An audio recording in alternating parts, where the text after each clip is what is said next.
Nirizaako nnyo mukwano gwange nate yonna yonna gy'osinza okuba ng'otuwuliriza kutegeeza nti okola kyamaanyi nnyo okwekuumira ku mayengo gano aga Yugi Updates TV.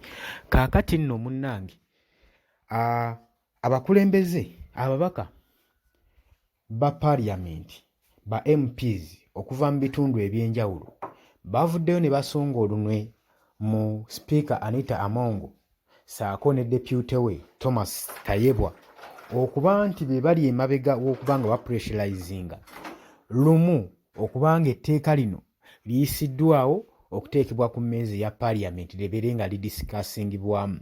Ogenda olaba baministers ensonga z'obwadde ez'enjawulo buli omu n'okwemulugunyake ku nsonga eno. Abasinga beebuuza lwaki ensonga eno ekwatiddwa mangu ku sipiidi, baani abagirimu, baani abapressurizinga. Bavuddeyo ne basonga mu Anita olunwe ssaako ne mu deputy we Thomas Tayebwa nti mmwe abakuliriza ensonga eno, mmwe abakoze ekisoboka nga muggulirawo ekkubo ensonga eno esobole okuba nga egenda mu maaso. Ngenda ddu kuseetulira gwe ky'oba okola subscribinga busubscribinzi ku Yugi Updates TV, koona mukade, sharinga, commentinga, likinga. Mbanirizaako baganda bange abali mu diaspora, abali emitala w'amayanja, abali South Africa, abali e Kenya, mwena mbanirizaako nnyo. Mwebale kwekuumira ku Yugi Updates TV. Mwababeerako ne mu streaminga live, mbeebaza nnyo, mwebale omulimu ogw'ensusso ogwo gwe mukola. Kakati ebintu ebituuse bikaayi, emabega kaawo nze ne nkulaga mu katambi ke nasoose okuwa nga nkulaga engeri lumu gy'asituddemu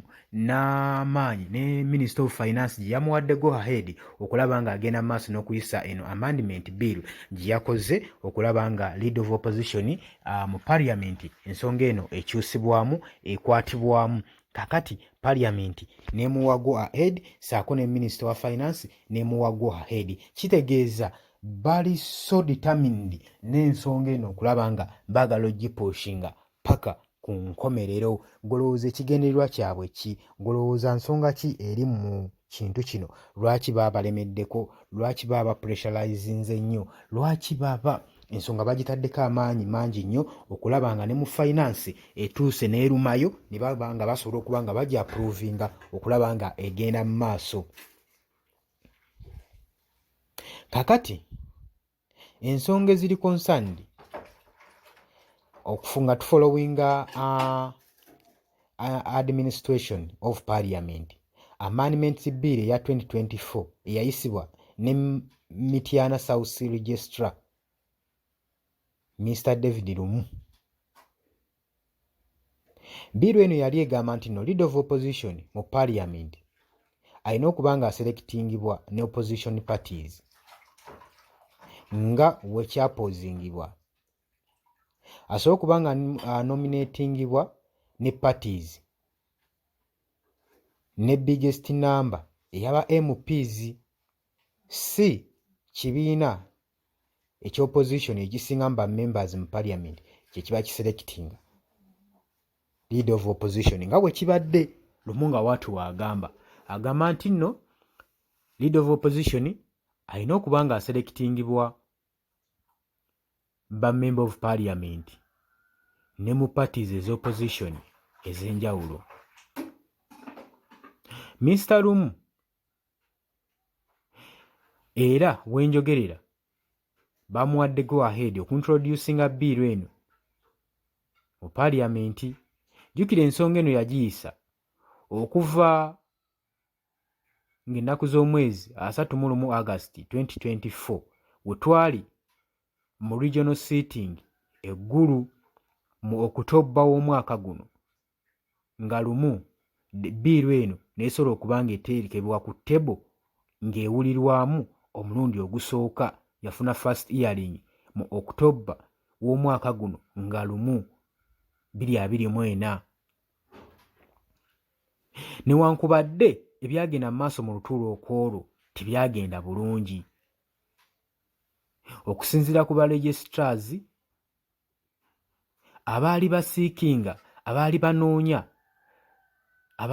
omukisa gwe gumu okutebolinga oba okuteekawo issues endala, ensonga zaabwe endala, amendments ne matters endala nga baaziteekayo bano last year nga beebuuza ffe ensonga zaffe twazireeta mwaka guwedde tezitunulwangamu waaki eno eba ejja buzzi mu kaseera kano ate neetumalira n'obudde. Ekyali mu lutuula olwaliwo nga lumu October tebyagenda bulungi. Parliament yafuuka ekyesitaza. Kaakati nno omu ku babaka ba Parliament agamba yakwata notes y'amandi mu Administration of Parliament Act eyalisiivingibwanga August 29 omwaka guno 2024 ng'ennaku z'omwezi ezo. Paka kati sirisiivinganga feedback, sifunanga feedback. Agamba kati simanyi oba ensonga zange zaagarantingibwa n'etteeka lya Uganda oba zalina okubeera nga zigarantingibwa ne Parliament. N'agamba nti nno kati ate mu kaseera ke kamu private member aprovidingiddwa na buli kimu ekyetaagisa n'aleeta bbiiru eno. Era n'agamba nti nze neewuunya tuyina the same privilege mu house eno eya Parliament oba abalala balina privileges ezinjawulo ffe ze tutayina. Lwaki ebyaffe tuba tubireeta ne bitayisibwa ate ebyabala ne biyisibwawo mu bwangu? Bino nno byayogeddwa Mr. Dennis Oguzuli Malasha Country. Ne yeewuunya nnyo lwaki ensonga eno eba ekolebwawo etyo. Kakati ono ng'abadde akyewuunya ne waleeta omubaka omulala owa South Country Mr. Alayon Yoke Odria alinga South Country. Agamba nti nno nze naraising a bill for amendment of Parliament Act nga duration nga votinga of parliamentary commissioners ey'okubanga ba parliamentary commissioners bavotingibwa n'awa notice office of speaker. Era notice yagikwata bukolokolo n'agitwala ewa speaker mu office ya speaker omwaka oguyise mu October nga 17. Agamba okuva omwaka ogwo ng'ennaku z'omwezi ezo speaker tanzirangamu, tarespondinganga. Era agamba kano kabonero akalaga ensonga we ziserekitingibwa mu Parliament oba. Agamba mazima ddala ng'ennaku z'omwezi 17 October omwaka oguyise nakwata ensonga eno n'enjiwa speaker nagitwala na mu ofiisi ye, naye ne gujje guli kati sinnaddibwamu, sinaba kurespondingibwa. Agamba kinsonga ki, what is so special, ki ekiri special mu amendment ya lumu eyagalantingibwa mu ggulu just wakayitawo omwezi gumu, era kati eri ku order papers. N'agamba ddala ba speaker ba Parliament muli fair, kuno okufuga kuli fair mu Parliament. Era n'agamba nze era kyenzudde okusinziira ku byendaba Speaker wa Parliament Anita Among saako ne munne Thomas Tayebwa amateeka ga Parliament bagatwalira mu ngalo nga bwe baagala. Jonathan Odru Arute South MP era nga Shadow Minister for Justice and Constitutional Affairs agamba konsaani yaffe eri ku preserving office. Abali ku nsonga bali waggulu w'ensonga zino ez'opposition. Agamba paliamenti eyayaanye nnyo okulaba ng'ewa treatment ensonga eno yayisibwa eggulu eya lumu, naye ng'ekyewuunyisa waliwo ensonga nnyingi nnyo ezaali ku mmeeza, zaali nga 19, abamembers nga 19 baayisa ensonga zaabwe. Ekyewuunyisa teziwulirwanga, naye what is surprising, agamba kyewuunyisa okuba nga ensonga ya lumu ekwatiddwa kannabwala. Agamba nga bills endala ziri ready naye olw'ensonga tesobola zisitatinga. Olw'ensonga nti eno biru gye basoosowaza gye batwala ng'ensonga enkulu nga bo ab'akakiiko abakulira house. Abadde mukambwe nnyo ng'agamba ki ekyetaagisa omuntu oba member wa parliament okuteeka ensonga ze ku ttebo oba biru yonna ku ttebo, endala ne ziyisibwa, endala ne zigaana owulirwa. Ki ekyetaagisa? Bano baagala tugende mu maka gaabwe tubooleze sowaani oba baagala tusooke kugenda mu maka gaabwe tubakusayire compound? Omubaka abuuza. Agamba batuula mu paliamenti eno nga balina ne rights zonna nga bammemba, era MP avuddeyo n'agamba twagala justice ebeere ng'ekolebwa mu paliamenti. Ebyo nga bikyali awo, Mr. Federal Ssekikubo Rwemiyaga County Registrar era nga y'omu ku ba leader proponents ba motion, era yalowoozaako ku impeaching ba commissioners of parliament, era abagabana service awards, ono y'omu ku ssenkulu abagezaako okuteekayo ensonga ze mu paliamenti ng'agala ensonga eno ey'abafu commissioners ekwatibweko, abagabana 1.7 billion oba tukyabijjukira service awards. Ye agamba nze nali disappointed n'engeri gye bampisaamu nga motion yange nga bwe yakasukibwa mu kasasiro.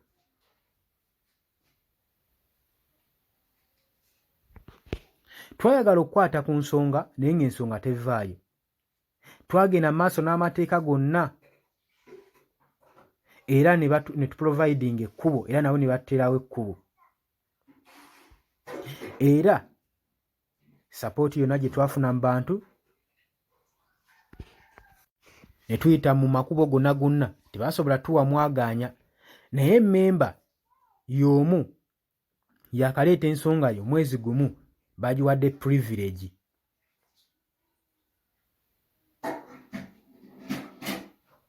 Naye ng'ate ababaka abasinga mu paliamenti ensonga zaabwe bazireeta badinayingiddwa, tebaweereddwako mwagaanya. Ssekikubo waagambye. Agamba bamembers nga 180 MPs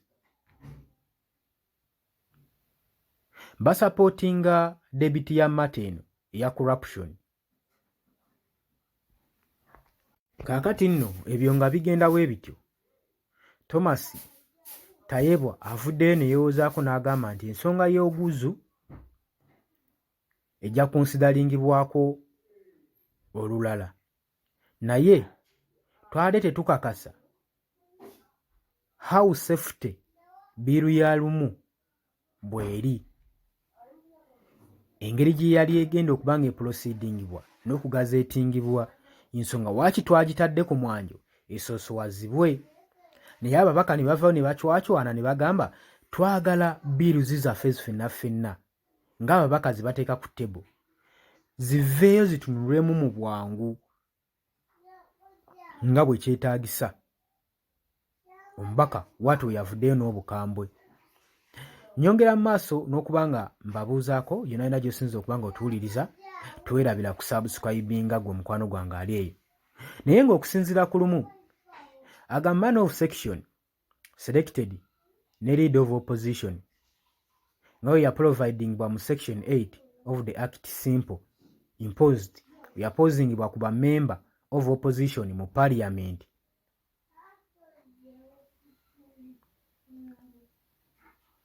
agamba nti waliwo 5 opposition parties mu parliament nga ogatta Nuupu mu party leader of opposition Joel Ssenyonyi mwava lumu akyuzinga Joel Ssenyonyi okubanga asuppressinga views eza parties endala ze baba baleese. Jjukira nti nno views zino ebiseera ebisinga zibaleeta ziba zaalidde eddenguzi nga parties endala bwe zitalina maanyi nnafu nnyo mu parliament kati baba bamaze dde obbafugirira omusimbi ne basobola okuba nga bayisawo buli kasasiro gwe baagala. Kati leader of opposition waagaana views zaabwe ekyo nga bakitwala bulala. Naye nze nnyongera okutegeeza nti yonna yonna gye tuli tugende mu maaso n'okuba nga twerwanako okusobola okulaba nga tutangira etteeka lino.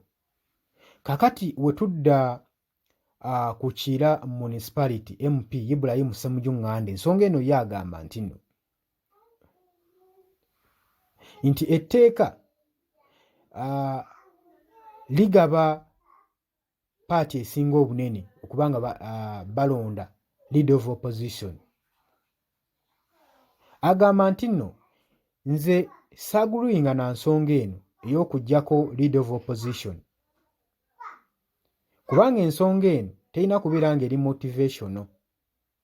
Agamba nti era teri motivated enough okulaba nga bakyusa etteeka. Ate ye Mr. Francis Katabaazi Kalunga East MP agamba nti nno ensonga eno ejja kunafuya nnyo opposition era ejja teekawo kowa era ne mandate okukuuma etteeka mu gavumenti okubanga tegakyekibwa. Ejja kunafuya okubanga amateeka agakuuma gavumenti okubanga teganyeenyezebwa. Era agamba eno biiru emotivatingibwa ne emotional sina logic oba sina principle. Ye bw'ati bw'avuddeyo naawe ensonga ze. Neebaza nnyo ababaka abavuddeyo okulwanirira ensonga eno okubanga teyita kubanga ebirumira mu nsonga eno bingi era bigenda kubanga binafuya ssemateeka waffe nga Uganda okulaba nga binafuya opposition ku side emu. Kati bano abaagala oyisa bills eno kati ssaawa zino kubadde bandiyagadde ogito givaako ng'okyoba omanya nti gavumenti tegenda baganya okitegeera gavumenti esobola balekerawo balina erina obbavaako ng'ensonga eno balina okufundikira ng'ensonga eno bagikutteku naye temuganya nsonga eno kuyita olw'ensonga nti bingi ebigenda kunafuyizibwa mu nsonga eno bingi ebigenda okuteekawo obulabe mu ssemateeka wa Uganda singa ensonga eno tunati tugyefubyeko nnyo. Baganda bange mbakubiriza okuba nga mugenda maaso n'okulwanirira eddembe lyammwe si mu kitundu kyammwe kyokka wabula n'ebigenda maaso mu paliamenti y'eggwanga Uganda. Mbeebaza nnyo okwekumira ku mayengo gano aga UG Updates TV era ngenda maaso n'otegeeza gwena atanakuba nga osubscribinga ogende maaso n'okusubscribinga genda maaso n'okusharinga likinga. Baganda bange abali emitala w'amayanja mbanirizaako nnyo abali Saudi Arabia, Qatar, Oman, USA, UK mwebale nnyo kwekuumira ku mayengo gano aga UG Updates TV.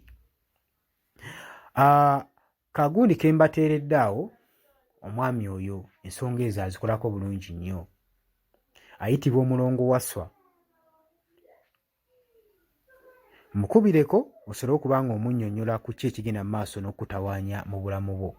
Naye nga mbaagala nnyo Dani ku Airways e Kenya naawe nkwanirizaako nnyo webale kwekuumira ku UG Updates TV mwebale kwekuumira ku mayengo gano. Mukola kyamaanyi nnyo okulaba nga temuva ku UG Updates TV.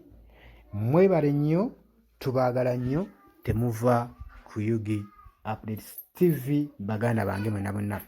Wabula okujjako tubeera alert tusharinge bannayuganda bagende maaso n'okutegeera ekigenda mu maaso nga tutuutuse mu kaseera ak'akalulu bingi ebigenda okujja nga bisoomooza eggwanga. N'abantu bangi tamanyi kigenda mu maaso mu Uganda. Mubategeeze nga mubasharinga, mubakubiriza okusubscribinga ku channels sobole okuba nga tubeera beeteefuteefu mu kalulu akajja. Kubanga kagenda kubanga akalulu konna k'oteeka ku ballot paper kasalawo kyamaanyi nnyo okuba nga katwala eggwanga mu maaso oba nga eggwanga kalizza emabega. Ebintu ebyo olina okuba nga obitunulamu. Mwebale nnyo, mwebale kwekuumira ku Yugi Updates TV.